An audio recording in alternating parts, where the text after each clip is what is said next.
Assalamualaikum warahmatullahi wabarakatuh. Terima kasih. Di sini kami akan menampilkan hasil dari kelompok kami, yaitu teknologi penyusunan call computing Docker container. Kami terdiri dari beberapa orang, yaitu Muhammad Tanio Manunggal, NIM 202053010, Evelina Gole 202053012, Zikri Nurfata 202053073, dan Fatamu Murohma 202053083. Presentation material call computing. Apa itu call computing? Bagaimana cara kerja call computing? Apa keuntungan penggunaan call computing? Container, apa itu container? Bagaimana cara kerja container? Docker, apa itu Docker? Apa saja fungsi Docker? Apa keunggulan dan kekurangannya? Dan bagaimana cara penggunaannya? Pengertian call computing. Call computing adalah model penyediaan layanan komputasi melalui internet. Penggunaan dapat mengakses, menyewa, atau menggunakan sumber daya IT, seperti penyimpanan data dan pemrosesan tanpa perlu memiliki infrastruktur fisik sendiri. Call computing memungkinkan akses yang fleksibel dan on-demand ke sumber daya komputasi. Mengubah cara tradisional kita berinteraksi dengan perangkat keras dan perangkat lunak. Cara kerja computing. Call computing mencangkup layanan-layanan seperti infrastruktur sebagai layanan IaaS, platform sebagai layanan PaaS, dan perangkat lunak sebagai layanan SaaS. Perangkat lunak memberikan akses terhadap infrastruktur fisik. PaaS menyediakan platform untuk pengembangan dan implementasi aplikasi, sedangkan SaaS menyediakan aplikasi yang dapat diakses melalui web. Keuntungan pemanfaatan call computing. Keuntungan dari call computing melibatkan skalabilitas yang lebih baik, efisien biaya, dan kemampuan untuk mengakses sumber daya secara cepat tanpa memerlukan investasi besar dalam infrastruktur fisik. Dalam arti lain, kita sebagai pengguna tidak perlu repot-repot membeli peripheral, melakukan konfigurasi server yang cukup memakan waktu dan biaya yang banyak. Apa itu kontainer? Kontainer dalam cloud computing adalah sebuah teknologi yang memungkinkan Anda untuk menjalankan aplikasi di lingkungan virtual yang terisolasi dan portable. Kontainer berisi semua komponen yang diperlukan agar aplikasi dapat berjalan dengan lancar, seperti kode, pustaka, konfigurasi, dan dependensi. Bagaimana kontainer bekerja? Kontainer dapat berjalan di berbagai infrastruktur, seperti server, laptop, atau cloud, tanpa perlu mengubah kode atau konfigurasi dari induk sistem operasi yang terinstal kontainer. Jadi kontainer ini menjadi sebuah wadah atau tempat untuk mengisolasi sebuah sistem operasi atau aplikasi yang akan digunakan agar tidak menginfeksi sistem operasi utama. Selanjutnya adalah cara kerja kontainer dalam cloud computing. Yang pertama, dibuat dari Emacs. Kontainer dibuat dari Emacs yang merupakan paket perangkat lunak yang berisi semua komponen yang diperlukan untuk menjalankan aplikasi seperti kode, library, sistem tools, dan konfigurasi. Yang kedua, dijalankan di atas sistem operasi host. Kontainer dijalankan di atas sistem operasi host yang dapat berupa mesin fisik atau virtual, tanpa perlu menginstal sistem operasi tambahan. Kontainer berbagi kernel sistem operasi host, tetapi memiliki ruang pengguna yang terisolasi dan tidak saling mempengaruhi. Yang ketiga, berkomunikasi melalui jaringan virtual. Kontainer dapat berkomunikasi dengan kontainer lain melalui jaringan virtual yang dapat dibuat dan dikonfigurasi sesuai dengan kebutuhan aplikasi. Kontainer juga dapat terhubung dengan layanan cloud lainnya, seperti penyimpanan, database, dan antarmuka pemrograman aplikasi atau API. Yang keempat, dapat diatur dan dikelola oleh platform orkestrasi. Kontainer dapat diatur dan dikelola oleh platform orkestrasi seperti Kubernetes yang dapat melakukan fungsi seperti penjadwalan, penyebaran, pemantauan, dan penskalaan kontainer secara otomatis. Platform orkestrasi juga dapat membentuk klaster kontainer yang merupakan kumpulan mesin host yang menjalankan kontainer secara terdistribusi. Lalu, pada pembahasan utama, apa itu Docker? Docker adalah sebuah platform yang memungkinkan kita untuk membuat, menguji, dan menerapkan aplikasi dengan cepat menggunakan kontainer. Docker juga memiliki aplikasi open source yang berfungsi sebagai wadah bagi software. Lalu, fungsi Docker. Yang pertama, Docker mampu mencoba software baru. Dengan Docker, Anda bisa mencoba software baru tanpa harus menginstalnya secara manual. Docker juga berguna kalau Anda memerlukan software yang harus disiapkan cepat, seperti contoh proses setup server MySQL bisa memakan waktu lama. Nah, dengan Docker Anda hanya memerlukan satu perintah melalui CLI untuk melakukannya. Yang kedua, mempelajari CLI. Meskipun bisa berjalan pada semua jenis perangkat, tadinya Docker dirancang khusus untuk Linux. Jadi kami menyarankan agar Anda mengonfigurasinya pada sistem yang berbasis Linux. Dengan begitu, Anda pun bisa mempelajari administrasi sistem, command line interface, dan scripting lebih lanjut dengan lebih baik. Yang ketiga, mengurangi resiko insiden. Apabila terjadi kegagalan hardware, user bisa segera mengembalikan perubahan apapun yang dibuat kalau tersedia image Docker. User hanya perlu mengimpor backup image ke perangkat baru, lalu Docker akan membereskan sisanya. Backup image Docker juga berguna saat developer ingin melakukan rollback ke versi lama software tertentu karena adanya bug atau masalah kompatibilitas. Selanjutnya ada keunggulan Docker. Keunggulan Docker di sini ada 3. Yang pertama probabilitas, yang kedua otomasi, yang ketiga komunitas. Pada probabilitas ini, Docker memungkinkan user untuk membuat atau menginstal aplikasi yang kompleks di perangkat, dan aplikasi tersebut dijamin bisa dijalankan. Docker Container juga memiliki semua yang dibutuhkan aplikasi, hanya sedikit atau bahkan tanpa input dari user. Yang kedua, automasi. Dengan automasi ini, bantuan Cronjob dan Docker Container, user bisa mengotomasikan pekerjaan dengan mudah. Otomasi ini membantu developer menghindari tugas yang membosankan dan repetitif serta menghemat waktu. Yang ketiga, komunitas. Docker juga memiliki channel Slack khusus, forum komunitas, dan ribuan kontributor di website developer seperti Stack Overflow. Terlebih lagi, ada lebih dari 9 juta image container yang dihosting di Docker Hub. Kekurangan dari Docker yang pertama ada kecepatan, kemudahan penggunaan, dan keamanan. Pada segi kecepatan, meskipun akan lebih cepat untuk menjalankan aplikasi melalui Docker Container daripada virtual machine, Docker masih lebih lambat dibandingkan dengan menjalankan aplikasi secara natif pada server fisik. Yang kedua, kemudahan penggunaan. Docker juga tidak dimaksudkan untuk menjalankan aplikasi yang memerlukan graphical user interface atau GUI. Artinya, user harus familiar dengan baris perintah atau command line dan melakukan semua tindakan di sana. Alur belajar yang rumit dan juga keterbatasan OS tertentu serta frekuensi update yang lumayan menjadikan Docker sulit untuk dipahami dan juga dipelajari. Pada segi keamanan, Docker berjalan pada sistem operasi host, yang berarti software berbahaya apapun yang tersembunyi di balik kontainernya bisa sampai ke mesin host.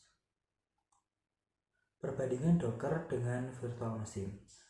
Di sini saya akan menjelaskan tentang kriteria, mulai dari isolasi. Nah, di Docker isolasi lebih ringan dan juga untuk berbagi kernel OS.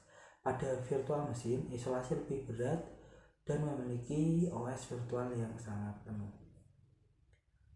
Overheat. Pada kriteria overheat, Docker overheatnya rendah dan tidak memerlukan sistem operasi penuh.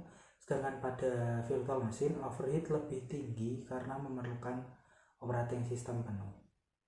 Pada kriteria performa, Docker lebih cepat karena tidak ada hypervisor, serta pada mesin virtual atau VM, Performanya lebih lambat karena melibatkan hypervisor. Pada kriteria ukuran, Docker memiliki ukuran yang lebih kecil karena bisa berbagi OS, sedangkan virtual machine memiliki ukuran yang lebih besar. Untuk startup time, waktu Docker memulai lebih cepat karena hanya melibatkan aplikasi, sedangkan pada VM waktu mulainya lebih lama karena harus booting operating system secara penuh. Pada resource utilization, Docker menggunakan sumber daya yang lebih efisien, sedangkan pada VM memerlukan sumber daya yang lebih banyak. Pada portabilitas, Docker sangat portable dan dapat dijalankan di mana saja. Sedangkan VM portable-nya lebih berat karena membutuhkan VM host. Untuk pemanfaatan sumber daya host, Docker dapat mendukung banyak kontainer dalam satu host. Pada VM memerlukan host yang lebih kuat untuk menjalankan VM tersebut. Untuk manajemen infrastruktur, Docker memerlukan orkestrasi untuk manajemen kontainer, sedangkan pada VM memerlukan manajemen hypervisor dan juga VM Manager. Pada segi keamanan, potensial resiko keamanan pada Docker dengan berbagi kernel, sedangkan pada VM isolasinya yang lebih baik dan potensial lebih aman. Pada kesimpulannya, Docker sebagai platform kontainerisasi di cloud computing yang signifikan dalam perkembangan perangkat lunak dan manajemen infrastruktur.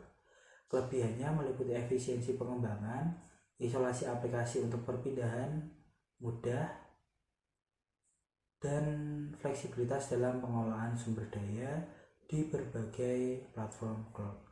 Meskipun keamanan merupakan aspek kritis yang membutuhkan konfigurasi benar dan praktik terbaik.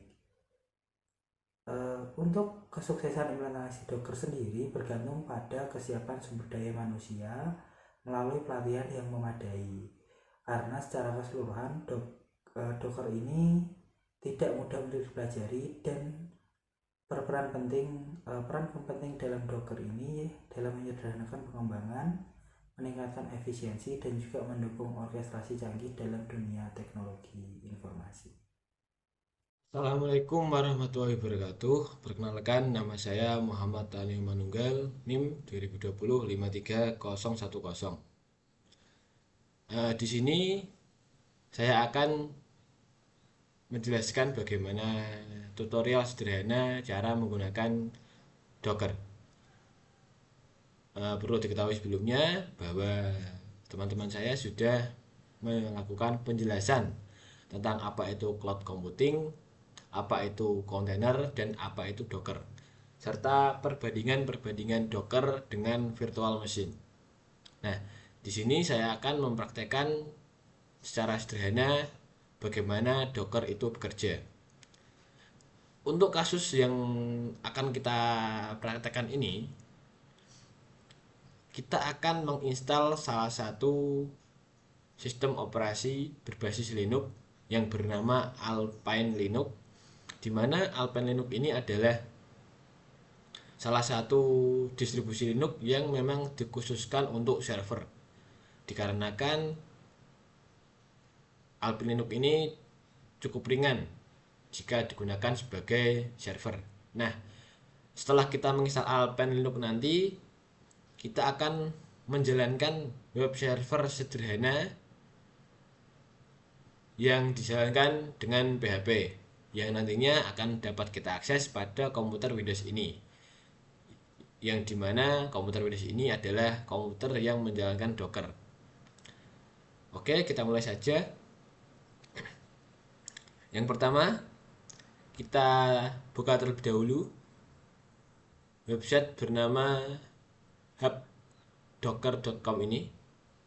Nah, lalu kita cari image yang bernama Alpine.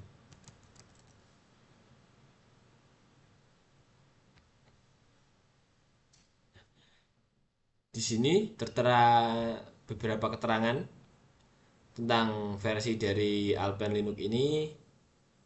Selanjutnya, untuk menginstal Alpine Linux ini, kita gunakan command prompt. Nah, lalu ketikkan docker pull alpine. Nah, untuk titik 2 ini adalah pemisah antara nama image dengan versi image atau teks versi image. Untuk kali ini kita akan menggunakan yang versi latest atau versi yang terakhir.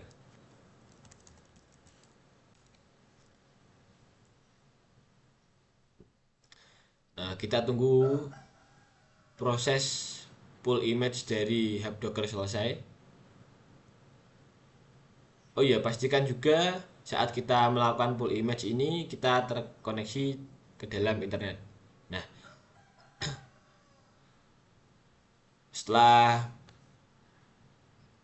muncul tampilan what's next, kita bisa mengasumsikan bahwa kita sudah berhasil melakukan pull image Alpine ini ke dalam Docker. Kita juga bisa mengecek apakah memang benar-benar kita ini sudah melakukan pull image dari hub Docker. Kita bisa membuka Docker desktopnya, lalu kita klik image. Nah, di sini sudah tertera yaitu yang namanya Alpine tadi, lalu tagnya latest. Nah, akan tetapi di sini belum kita start ya. Nah, sebelum kita start, kita harus membuat dulu kontainernya. Untuk membuat kontainernya, kita juga bisa melakukan metodenya menggunakan GUI, menggunakan Docker Desktop, atau kita menggunakan CLI. Nah, untuk saat ini kita menggunakan CLI saja agar bisa mengcustom perintah apa saja yang digunakan untuk membuat kontainer berdasarkan image dari Alpine ini. Oke, kita kembali lagi untuk kita membuka CMD. Lalu ketikkan docker run /dit atau dit. Nah, untuk dit ini ada beberapa penjelasan, yaitu terdiri dari 3 huruf, yaitu D, I, dan T. D itu adalah detach, I yaitu interaktif, dan T adalah TTY. Nah, jadi docker run -dit ini digunakan untuk menjalankan kontainer Docker dalam mode latar belakang, membuatnya interaktif sehingga kita dapat menjalankan perintah lain, lalu menetapkan terminal pada controller. Setelah itu --name yaitu nama kontainer yang akan kita buat, misalkan kelompok, namanya adalah kelompok cloud computing, kita singkat, lalu -p. Nah, P ini adalah sebuah konfigurasi di mana kita akan melakukan port forwarding. Nah, default port dari Apache adalah 80. Lalu kita akan port forwarding tersebut ke dalam port atau IP 8080, yaitu portnya yaitu yang akan kita forward kita ketik dahulu, yaitu destinasinya kita ketik dahulu, yaitu 8080 280, lalu nama dari image dan tagnya yaitu Alpine -2 latest.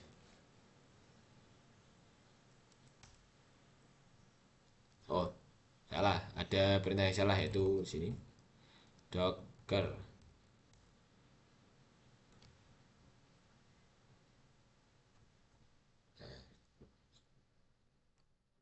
kita bisa mengeceknya apakah kita berhasil membuat kontainernya pada Docker Desktop. Nah, ini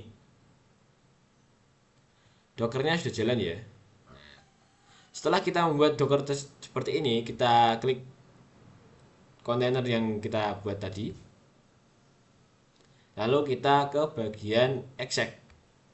Nah, di bagian exec ini adalah memunculkan sebuah terminal yang akan kita gunakan untuk mengkonfigurasi web servernya nanti. Nah, kebetulan kita kan menggunakan Alpine Linux sebagai image-nya atau sebagai sistem operasinya. Untuk Alpine Linux sendiri ini menggunakan APK yaitu Alpine Pancake Keeper, di mana Alpine Pancake Keeper ini digunakan untuk memanajemen paket-paket yang kita install di dalam Alpine Linux-nya sendiri. Pertama-tama kita ketikkan apk update untuk mengupdate repository dari Alpine Linux-nya sendiri. Lalu kita ketikkan apk add php. Nah, kenapa php? Karena di sini kita akan menggunakan PHP sebagai web service yang simpel sekali. Lalu kita klik enter. Nah, selanjutnya kita akan menambahkan widget.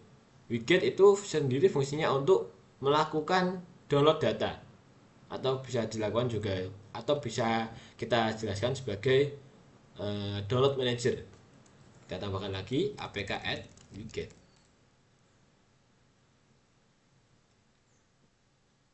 Nah, setelah itu di sini nanti kita akan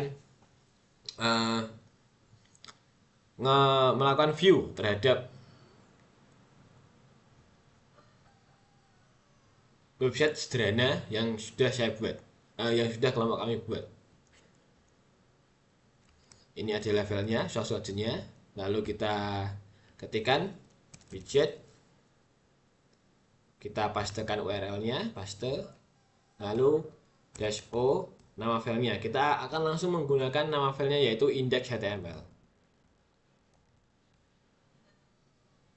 Nah, untuk mengetahui apakah file sudah download, kita ketik ls yaitu list. Nah, ini file index.html-nya sudah terdownload. Nah, bagaimana caranya kita melakukan bisa mengakses web servernya ke dalam Windows? Kita ketikkan php-s kapital 0.0.0.28080.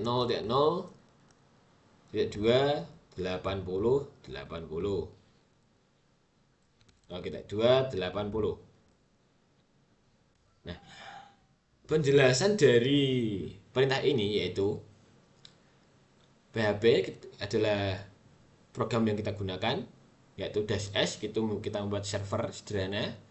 Lalu 0.0.0.0.0 ini digunakan untuk agar semua IP dapat mengakses, dan 280 ini adalah portnya. Nah, selanjutnya kita akses web server ini di dalam Windows kita. Kita tambahkan, kita ketik localhost 8080. Nah,